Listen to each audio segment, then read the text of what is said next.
নমস্কার, আমি কবিতা। এখন আমি ব্যাঙ্গালোরে এসেছি। আমাদের এখানে একটা বাড়ি আছে। বাড়ির ঠিক পাশেই এই আইসক্রিম পার্লারটা, নাম পোলার বিয়ার। রাত 10টা বাজে, মনে হলো যাই খেয়ে আসি, তাই এসছি আমরা। অ্যাকচুয়ালি না, আমাদের এখানে একটা ফ্ল্যাট আছে। আসলে আমার ছেলে রানা এখানে জব করতো, তো যা বাড়ি ভাড়া দিত তাতে মনে হলো একটা ইএমআই হয়ে যায়। তো আমরা একটা ফ্ল্যাট কিনেছিলাম, কিন্তু তারপর পরে রানা শিফট করে গেল দিল্লি বেটার অফার পেয়ে। তো ফ্ল্যাটটা কী করবো, ইএমআইতে দিতে হবে, তাই আমরা এখন এটাকে ভাড়া দিয়ে দিচ্ছি। সেই ভাড়াটা ঠিক করার জন্য আমি আর রঞ্জন এখন এসেছি। আর তাই এখন এদিক ওদিক খেয়ে বেড়ানো এই সমস্ত করে বেড়াচ্ছি। সারাদিন ক্লিন করতে গিয়ে সময় চলে গেছে। এত নাম, কিছুই চিনতে পারছি না, জানিও না। তো সারাদিনের কাজকর্মের পরে এখন আমরা এখানে একটু রিল্যাক্স মোডে এসেছি। আইসক্রিম খাবো বলে, আমিই খাবো, রঞ্জন তো খাবে না। কিন্তু মুশকিল হলো, কখনো আমি বা রঞ্জন একা কোথাও খেতে আসিনি। সবসময় রানার সাথেই এসছি বা আর কারোর সাথে। সেই জন্য চুজ তো আমি কিছুতেই করতে পারি না, পারছিও না। দেখাই সার, সব নাম দেখছি, একটা কিচ্ছুরও বুঝতে পারছি না, এত নাম ধাম কিসের। একবার ভাবলাম রানাকে ফোন করি, তাহলে দূর, ছাড়ো। তো এটা হলো টেক অ্যাওয়ে জোন। এটা বিশাল বড়, সত্যি আমি এত বড় আইসক্রিম পার্লার কখনোই দেখিনি। কলকাতায় আছে বলেও আমি জানি না। রঞ্জন এত বাড়ির কাছে, রঞ্জন হাফ প্যান্ট পরেই চলে এসছে। আর রঞ্জনকে আমি মজা করে রূপচাঁদ দাদা বলছিলাম।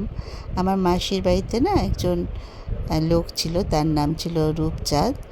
ও মাসির গরু দেখাশোনা করতো, তো সেই দাদা ঠিক এরকম একটা প্যান্ট পরতো। অনেক দিন বাদে রূপচাঁদ দাদার কথা মনে পড়লো। রঞ্জনকে পাঠিয়েছি আইসক্রিম আনতে, বিকজ আমি নিয়ে কিছুই চুজ করতে পারবো না। এবং আমি জানি রঞ্জন, আমি সব বলেছি সব থেকে কম দামে একটা নিয়ে এসো, তবে আমি শিওর রঞ্জন সব থেকে দাম যেটা বেশি হবে সেটাই নিয়ে আসবে। তো দেখা যাক আমার অ্যাসামশনটা মেলে কি না। তো রঞ্জন ওখানে নিশ্চয়ই তথ্য সংগ্রহ করছে। হ্যাঁ, ও একটা ভীষণ সুন্দর না পোলার বিয়ারের নিজস্ব একটা জলের বোতল আছে, রঞ্জন সেটা কিনেছে। ওয়েট করছি, এখন আসবে রঞ্জন আইসক্রিম দিয়ে।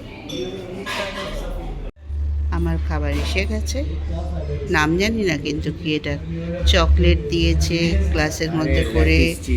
তারপরে এইটা আমি খেতে ভালোবাসি না, এই ওপরে যেটা ক্রিম ক্রিম ব্যাপারটা, সেটা ভালো লাগে না।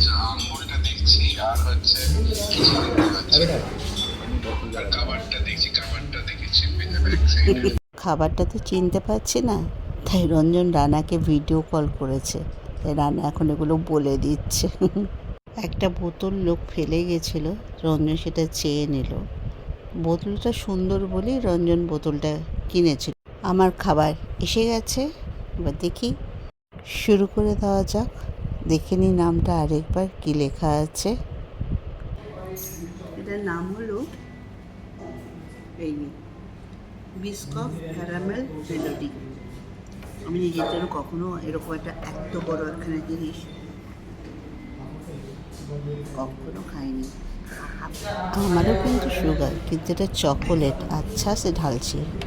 সিরিয়াসলি হিউজ হিউজ আইসক্রিমটা, কত কিছু যে আছে এর মধ্যে কিছুই তো জানি না। রানা সব বলে দিল কোনটা কি, অলরেডি নাম টাম সব আবার ভুলে গেছি। খাবার দেখেই প্রথম মনে আমি, আমার মা বলতো শাপলা খেতে পড়ার মতন অবস্থা, মানে কী করবো ঠিক বুঝে উঠতে পারছি না।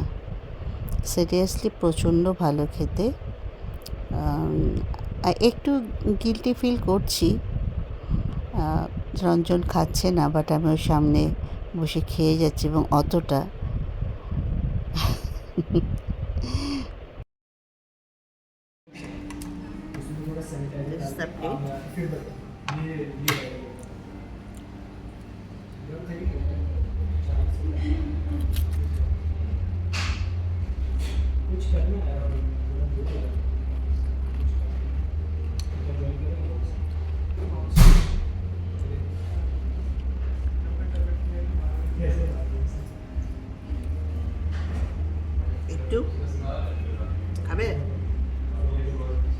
ওই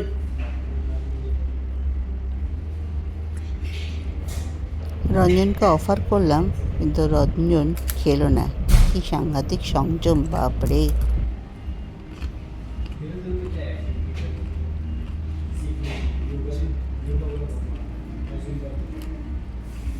অনেকটাই বড়,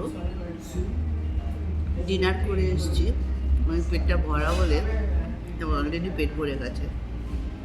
কিন্তু পয়সা দিয়ে কিনেছি, ফেলা তো যাবে না, সেজন্য গান্ডে পিণ্ডে গিলছি। খাওয়া শেষ, এতটাই বেশি রিয়েলি খাওয়া দুষ্কর। আমার তো পেট মানে ফেটে যাচ্ছে মনে হচ্ছে। চলো, বাপরে, কন্টিনিউয়াসলি লোক এসে যাচ্ছে, কন্টিনিউয়াসলি। আমার ভালো লাগলো এই দুটো যারা সার্ভ করছে তারা দুজনেই বাঙালি।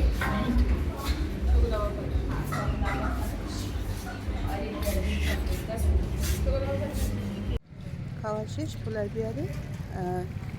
পোলার বিয়ার কালকে দেখেছিলাম মোগরা মেলায়, তখন খেতে ইচ্ছে করেছিল। না ঠিক আছে, বাড়ির সামনেতে যাব। এটা হার্ডলি 300 মিটার হবে বাড়ি থেকে। এখানে ফ্রোজেন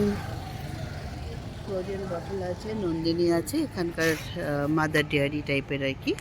রঞ্জন অনেকটা এগিয়ে চলে গেছে। অনেকগুলো ছেলে মেয়ে এই উলু নিয়ে যাচ্ছে রাত্রিবেলা রাইডে। এরা সব বন্ধুবান্ধব গ্রুপ। এখানে উলু পাওয়া যায়। এরা এই বাইকগুলোর নাম, ব্যাটারিতে চলে, ভাড়া পাওয়া যায় 190 টাকা ভাড়া পার আওয়ার বা এরকম কিছু। আমার ইচ্ছে ছিল কিন্তু নামা হয়নি। এখন প্রায় 11:15 বাজে, কিন্তু আমরা কিন্তু নিশ্চিন্তে যাচ্ছি, কোনো রকম অসুবিধা তো এখানে শুনিনি। এলাকাটাও খুবই ভালো। এই বাচ্চা ছেলে মেয়েগুলোকে ঘুরতে দেখে এই রাত্রিবেলা বাইক নিয়ে, টু হুইলার নিয়ে বেরিয়ে গিয়ে ঘুরতে যাওয়া আমার খুব খুব ভালো লাগলো। কিন্তু আমি তো আর এখন আর করতে পারবো বলে মনে হচ্ছে না। ঘুরে বেড়াচ্ছে।